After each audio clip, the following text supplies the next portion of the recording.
৭১-এর পর থেকে এই দেশ লম্বা একটা সময় পেয়েছে, 53 অথবা 54 ইয়ার্স অতিক্রম। অথচ আমার দেশের যতগুলো রাজা বাদশাহ এসেছে, যতগুলো প্রধানমন্ত্রী এসেছে, সবগুলো হলো মুসলমানের বাচ্চা মুসলমান, সবগুলো মুসলমান, একজন বিধর্মী আসেনি। আজ পর্যন্ত এই 53 বছরের মধ্যে কোন মসজিদের ইমাম, কোন মসজিদের মুয়াজ্জিনকে সরকারিভাবে বেতন ভাতা দেওয়া হয়েছে? সংখ্যায় গরিষ্ঠ 96% মুসলমানের দেশে কেন মসজিদের ইমামরা বেতন পেল না? কেন মুয়াজ্জিনরা বেতন পেল না?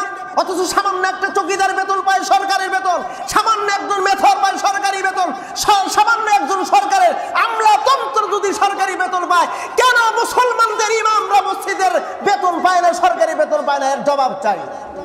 জবাব দিতে পারবে যে কয়েকজন প্রেসিডেন্ট গেছে, প্রধানমন্ত্রী গেছে? জবাব দিতে পারবে না। তার কারণ ওরা যতগুলো শাসক আমার দেশে এসেছে আর যারাই শাসন করেছে, ওরা আমার দেশের কল্যাণের জন্য করেনি, মুসলমানদের জন্য করেনি, ওরা বিদেশের বাবুদের খুশি করার জন্য সবগুলো কাজ করেছে, সবগুলো কাজ করেছে। প্রিয় ভাইজান, আমরা দাবি জানাই, উদাত্ত আহ্বান করব, আমার দেশের যিনি অন্তর্বর্তী সরকারের প্রধান উপদেষ্টা ডক্টর ইউনূস এনার সম্পর্কে চিন্তা ভাবনা করলে আমাদের মাথায় খেলবে না। ডক্টর ইউনূস যদি বাংলাদেশের হাল যদি না ধরতো, এই বাংলাদেশকে ছিন্ন বিচ্ছিন্ন করে ফেলতো ওই ভারতের নরেন্দ্র মোদীরা, ছিন্ন বিচ্ছিন্ন করে ফেলতো। আল্লাহর শুকরিয়া, দেশটা এখন অনেকটা শান্তিতে আছে। আমরা চাই এই দেশ সুন্দরভাবে গঠন হোক, এই দেশ সংস্কার হোক, এই দেশের সমস্ত জনগণ শান্তিতে থাকুক, এটাই আমাদের চাওয়া, এটাই আমাদের পাওয়া। আপনাদের চাওয়া মন করে, তাই না? অনেকের অবশ্য গা বুক জ্বলে। মাঝে মধ্যে আমার কিছু ভাইদের সাথে বসি, তো ওরা এতটা আফসোস করে। তো অবশ্য একটা ধারাও আসছে, সোশ্যাল মিডিয়াতে আসছে, আফসোস লীগ অনেকে আছে, এখন ওদের সেন্স আসেনি।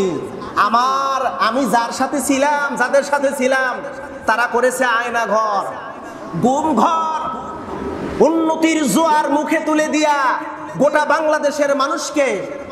আর কয়েকটা দিন, যেভাবে গবেষকরা বলতে স্যার, একটা বছর যদি এই স্বৈর শাসক থাকতো, বাংলাদেশের সমস্ত মানুষ, 18 কোটি মানুষের হাতে ভিক্ষার থাল হাতে তুলে দিত।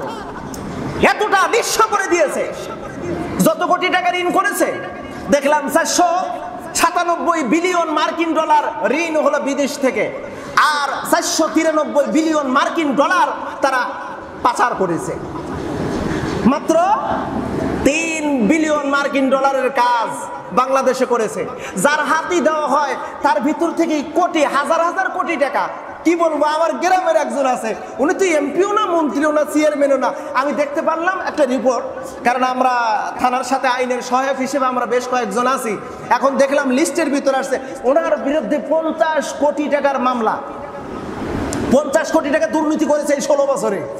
হিসাব করেছেন, যদি সাধারণ মানুষের এই অবস্থা হয়, তাহলে এমপি মন্ত্রীদের অবস্থা কেমন? লুটে পুটে খেয়েছে, লুটের রাজত্ব তৈরি করেছিল এরা। আল্লাহ হেফাজত করেছে। তারপর আমরা শুকরিয়া আদায় করি আল্লাহ ভবিষ্যতে যেন এমন স্বৈরতন্ত্র, স্বৈর শাসকের আবির্ভাব যেন বাংলাদেশে না হয়। আল্লাহ তুমি কবুল করে, জোরে কোন একটু আমিন। আর একবার জবান খুলে পড়ে নিন একটু আমিন। কথা হলো কোরআনুল কারীম থেকে সূরা আল ইমরানের 110 নম্বর আয়াত। আল্লাহ পাক বললেন, কুনতুম খায়রা উম্মাতিন উখরিজাত লিন-নাসি তা'মুরুনা বিল মা'রুফি ওয়া তানহাউনা আনিল মুনকার। আল্লাহ পাক রব্বুল আলামিন আমাদের উদ্দেশ্যে বলতেছেন, বিশ্বনবীর উম্মতদেরকে ডেকে বললেন, কুনতুম খায়রা উম্মাহ, তোমরা হলো সর্বশ্রেষ্ঠ দল। এমন সর্বশ্রেষ্ঠ দল আকাশের নিচে জমিনের উপর আর একটা বসে নাই। আমরা হলাম সর্বশ্রেষ্ঠ উম্মত। এই কথাটা আমার নয়, কথাটা হলো আমার আল্লাহর। আমরা কিন্তু সর্বশ্রেষ্ঠ মুসলমান। কিভাবে সর্বশ্রেষ্ঠ হলাম? আল্লাহ পাক রব্বুল আলামিন যখন রূহ তৈরি করলেন, রূহ জগতের ভিতরে আমাদেরকে যখন দিয়ে দিলেন, যত মানুষ পৃথিবীতে এসেছিল, আছে এবং আসবে, সমস্ত মানুষের রূহ আল্লাহ পাক একই দিনে তৈরি করলেন। রূহ জগতে আমাদের নবী মুহাম্মদ সাল্লাল্লাহু আলাইহি সাল্লামের রূহটাকে ঢুকিয়ে দিলেন। সূরা আরাফ খুলে দেখুন, তাফসির রুহুল মানি, তাফসির কাবির, তাফসির কুরতুবী, তাফসির বাইহাকি, প্রায় 11টা তাফসিরের মধ্যে আসছে আল্লাহর নবী সাল্লাল্লাহু আলাইহি ওয়াসাল্লামের রূহটাকে রূহ জগতের ভিতরে দিয়ে দিলেন। আর বলে দেওয়া হলো, আখিরি জামানার নবী গো, আপনার উম্মত কারা হবে আপনি সিলেকশন করুন, বাছাই করুন। কিতাব প্রমাণ করেছে রাহমাতুল লিল আলামিনের নজর যে সমস্ত রূহুর উপর পড়েছে, সেই সমস্ত রূহগুলোকে আল্লাহ চিহ্নিত করে বিশ্ব নবীর উম্মত করে পৃথিবীতে পাঠিয়েছে। আমরা সর্বশ্রেষ্ঠ উম্মত। ও মুসলমান, আল্লাহর নবী আমাদেরকে সিলেকশন করলেন। প্রত্যেকটা নবীর একটা দোয়া ছিল, আল্লাহ তুমি আমাকে কেন নবী বানাইলা, কেন রসুল বানাইলা? নবী বানাইছো আপত্তি নাই, রসুল বানাইছো আপত্তি নাই, কিন্তু আমার একটা শেষ দাবি আছে, আখিরি জামানার উম্মত করে আর একটা বার আমাকে পৃথিবীতে পাঠাও। আল্লাহু আকবার বলবেন না? এ মুসলমান, আমরা কত বড় গৌরব উজ্জ্বল, বিশ্ব নবীর উম্মত হতে পেরেছি। এর মতন সৌভাগ্যবান আর কিছুই হতে পারে না। আল্লাহর হাবিব কিয়ামতের ময়দানে একটা উম্মতকে ছাড়া তিনি জান্নাতে যাবেন না।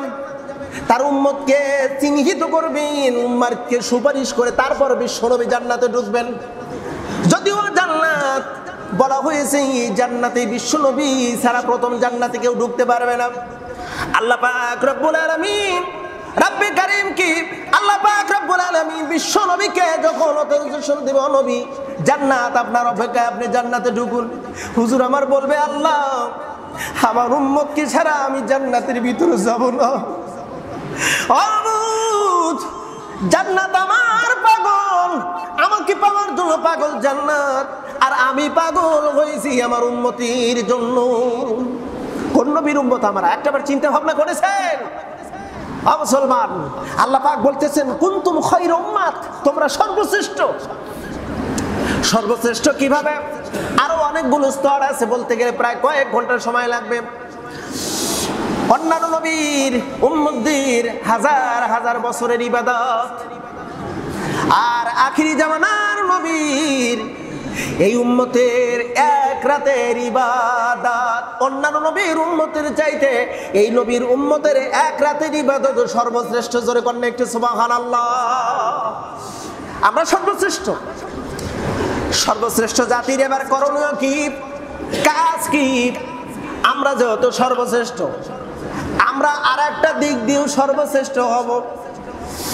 আল্লাহ পাক রব্বুল আলামিন বলেন কুনতুম শুহাদাকুম, তোমরা কিন্তু সাক্ষ্যদাতা, মানে আমাদেরকে আল্লাহ পাক সাক্ষ্যদাতা হিসেবে তৈরি করেছেন, বের করেছেন। কিয়ামতের ময়দানে সমস্ত নবী রাসূলগণের বিরুদ্ধে অবজেকশন দিবেন তাদের প্রত্যেকটা কওমের লোকেরা। নূহ আলাইহিস সালামের কওমের লোকেরা অবজেকশন দিবে আল্লাহকে, আল্লাহ আমাদের মাঝে কেউ তো কালেমার দাওয়াত দেয়নি, রিসালাতের দাওয়াত দেয়নি, হক কথা বলেনি, সত্য কথা বলেনি, মূর্তি পূজা ছাড়তে বলেনি।